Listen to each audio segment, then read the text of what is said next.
幾慘啊！做貓奴係咁㗎，佢又冇心情啊。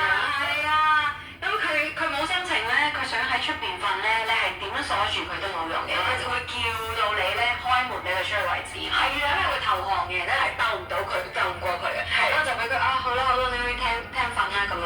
咁有時佢心情好，佢就會同我一齊瞓。我就哇，多謝你，我好開心，我同你一齊瞓啊咁樣。佢王一大寫。係啊，成日你就好珍惜佢呢一份嘅溫柔。係啊，呢個就我好感恩啊！你把我隔離啊咧。咁你係咪同佢傾偈嘅？定係我會同佢傾偈㗎？係啊。佢會唔會俾啲 response 你啊？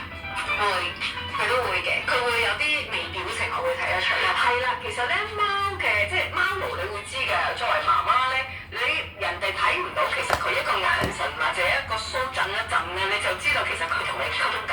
係啊，其他人係睇唔到㗎。其實你都有少少喵喵地嘅嘢。